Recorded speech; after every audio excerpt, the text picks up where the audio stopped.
Before the flood, before the waters rose, before the mountains disappeared beneath a black horizon, there was a world already drowning. Drowning in violence, drowning in corruption, drowning beneath the weight of something Scripture describes in only a few haunting words. The Nephilim were on the earth in those days. Giants, mighty ones, men of renown. And then comes the question that has haunted readers for generations. What were they? Where did they come from? And why does the ancient account place them immediately before one of the darkest judgments in human history? Most people remember the story of Noah as the story of a flood. A man builds an ark, animals enter, the rain begins. The world disappears beneath the waters, but that is only the final act. Genesis places another mystery immediately before the flood, a strange union, a generation described as powerful, violent, and extraordinary. And in the middle of it all appears a name that has become almost legendary, the Nephilim. For centuries, people have imagined them as enormous warriors towering above ordinary men. Some traditions made them almost monstrous. Others connected them with the mysterious sons of God mentioned in Genesis 6. But the biblical text itself is more restrained. It does not give us a complete biography of the Nephilim. It does not tell us exactly how tall they were. It does not give us their number. And it does not spend pages explaining their origin. Instead, Scripture gives us something far more unsettling. A glimpse, a world already broken, and then a judgment. So perhaps the mystery is not simply, how big were the giants? Perhaps the deeper question is this: what kind of world produces giants, and then disappears beneath a flood? The night was almost completely still. Beyond the scattered settlements, the hills stretched beneath a sky without electric light, without towers, without the glow of distant cities. Only fire broke the darkness, small flames, moving shadows, the sound of footsteps against dry earth. Humanity had multiplied across the land, but with multiplication came something else: violence. The strong took from the weak. Blood answered blood. Old grudges became inherited grudges, and the memory of God grew faint. Yet there were still people who remembered. The line of Seth had carried stories from one generation to another, stories of creation, of Eden, of the fall, of the promise that evil would not have the final word. But memory weakens when a generation stops listening. One evening, an old man watched the settlement below from a rocky ridge. Smoke drifted upward into the darkness. Someone beside him asked, "What has happened to us?" The old man did not answer immediately. Then the words came quietly. "We remembered the world, but forgot who made it." Below them, another generation was growing, and among them were men described as mighty. Men whose names traveled farther than their footsteps, men whose strength became reputation, men who did not simply win battles, they became legends. The ancient text calls them men of renown, and that phrase matters. Because human beings have always been fascinated by power, we admire the strong. We remember conquerors. We carve their names into stone. We build monuments to men who believed they could outlive death. But renown has a dangerous side. A man who is praised long enough can begin to believe that he is beyond judgment. And that is where the story darkens. Because the Nephilim appear in a world where power was no longer merely possessed. Power was worshipped. There are different interpretations of who the sons of God were in Genesis 6. Some ancient Jewish traditions understood them as heavenly beings who rebelled against God's order. Others have understood them as powerful human rulers or members of the godly line of Seth. The Bible itself does not pause to settle every question for us, and that uncertainty has allowed the mystery to grow for thousands of years. But whatever interpretation one follows, the moral atmosphere of the passage is unmistakable. Boundaries were being crossed. Human desire was becoming law. Strength was becoming authority. And the world was becoming increasingly violent. Imagine the scene: the wind moving through tall grass, torches flickering along the edge of a settlement, men returning from distant campaigns, their weapons catching the firelight, children watching them pass. They heard stories about these men, how strong they were, how many enemies they had defeated, how no one dared challenge them. A young boy once asked his father, "Are they stronger than everyone?" His father looked toward the distant figures. "No," he said. Then came the harder truth: they only believe they are. But belief can become reality when enough people surrender to it. The powerful become untouchable, the violent become admired, the corrupt become respected, and eventually, The world forgets the difference between greatness and goodness. That is the atmosphere surrounding the Nephilim, not merely a world with giants, a world obsessed with power. Then the darkness deepened. Genesis says that human wickedness had become great upon the earth, and that the thoughts of the human heart were continually bent toward evil. The language is devastating. The problem was no longer a handful of violent men. It was the condition of humanity itself. The infection had spread inward. The imagination was corrupted. Desire was corrupted. Ambition was corrupted. Even strength itself had become an instrument of destruction. And somewhere in that world stood Noah. Not as a king, not as a warrior, not as a man surrounded by armies. Just a man who still walked with God. Imagine how strange that must have looked. Around him, everyone was building lives according to the rules of a broken world. Noah was listening to a voice almost no one else could hear. Perhaps they laughed. Perhaps they questioned him. Perhaps some simply ignored him. But then came the command. Build. Not tomorrow. Not when the world understands. Build now. The wood was cut. The beams were shaped. The enormous structure began to rise. And every strike of Noah's tools announced something the world did not want to hear. Judgment was coming.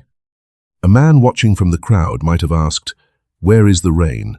Noah continued working. Another might have said, "Why build a ship on dry land?" Noah did not answer. Another might have laughed. "Who told you the world will end?" And Noah kept building. First 1 year, then another, then another. The structure grew. The mockery continued. The refusal continued. The warnings continued. And still Noah built. One day, one beam, one blow of the hammer. Again, and again, and again. That repetition is the hidden heartbeat of the story, because judgment rarely arrives at the moment people expect it. There is time. Time to change. Time to turn. Time to listen. And that delay can be mistaken for permission. The sun rose. The sun set. People married. People traded. People celebrated. People fought. Children were born. The world continued. And because the world continued, they assumed it always would. That was their mistake. Then came the moment when the sky changed. The air felt different. The wind moved strangely across the land. Animals became restless. Birds lifted from the trees in sudden waves. People stopped talking. The great vessel stood completed against the horizon. Noah looked toward the sky. The silence seemed enormous. Then came the command, "Enter the ark." And the animals came. Not one dramatic stampede. Not some spectacle designed for human entertainment. They came according to the strange order God had commanded. Pairs, creatures from every direction. Hooves against the earth, wings cutting through the air, the sound of life moving toward a refuge no one else believed they needed. The crowd watched. Perhaps some laughed. Perhaps some were afraid. Perhaps one man stepped forward. "You're really going inside?" Noah looked at him. "The door is still open." That sentence hangs over the entire story. The door was still open. Even then, before the rain, before the waters, before the world changed forever. Still open, but eventually, the door closed. And Scripture describes something that humanity had never seen before. Rain.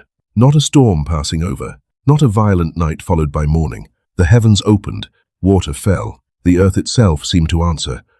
Streams became rivers. Rivers became seas. The ground disappeared beneath rising water. And the people who had laughed at the ark finally understood that Noah had never been building a monument. He had been building a refuge.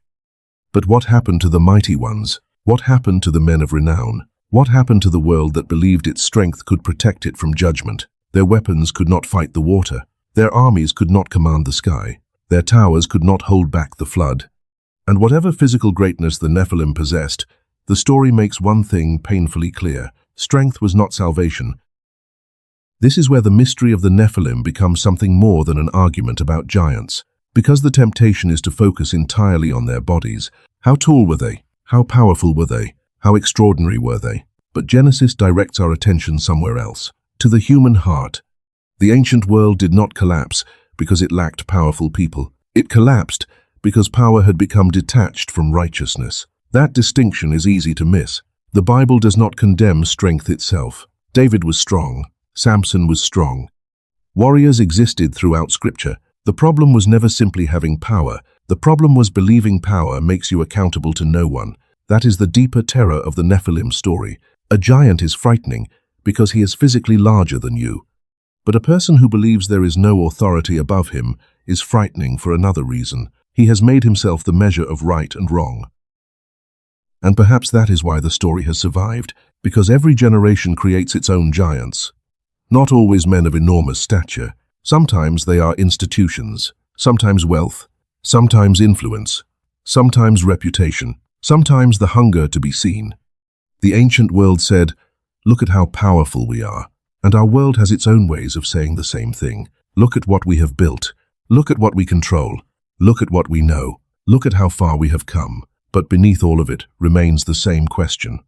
What happens when humanity becomes powerful enough to forget that it is still human? Return for a moment to that ancient world. The ark is finished. The door is closed.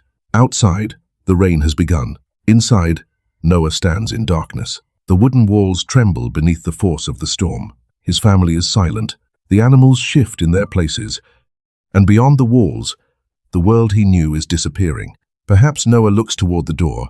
Perhaps he remembers the people who laughed, the neighbors, the builders, the warriors, the men who thought they had more time, and perhaps the hardest thought of all enters his mind. They had been warned, not because they were ignorant, because they refused to listen. Then comes the turning point. Not thunder, not lightning, not the rising waters. The deepest moment is quieter. The ark moves. For the first time, Noah feels the ground disappear beneath him. The massive vessel shifts. Wood groans. Water strikes the hull. The world outside is no longer stable. Noah grips the side. Someone asks, "What happens now?" And the answer comes almost as a whisper. "We trust God." The ark rises. The earth falls away. The mountains disappear beneath the flood. The proud become powerless. The mighty become small. And the man who looked foolish standing on dry ground becomes the man carried above the judgment. The rain continues. The waters rise. The old world vanishes. And the silence that follows is almost impossible to imagine. That is the moment the story turns. Not when the giants fall, not when the rain begins, but when humanity discovers that the thing it trusted most cannot save it. The ancient world trusted strength. Noah trusted God, and when everything else disappeared, only one of those foundations remained.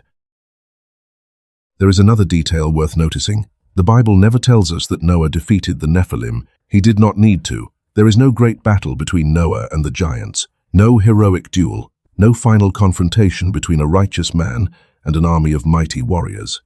The judgment comes from somewhere far beyond human strength. That may be the point. Noah's victory was not domination. It was obedience. He did not conquer the world. He simply refused to become like it. And that is much harder than it sounds. Because corruption rarely asks us to become monsters overnight. It asks for compromise. One decision, one silence, one rationalization. One step across a boundary, then another, until the person who once feared becoming corrupt no longer recognizes corruption at all. That is the overlooked insight hidden beneath the mystery of the Nephilim. The story is not ultimately asking whether giants were bigger than ordinary men. It is asking what happens when human beings become so impressed by greatness that they stop asking whether greatness is good. A person can become famous and remain humble. A person can become powerful and remain just. A person can become wealthy and remain compassionate. But when achievement becomes identity, identity becomes pride, and pride eventually begins to whisper a dangerous sentence. I answer to no one. That sentence has destroyed kingdoms.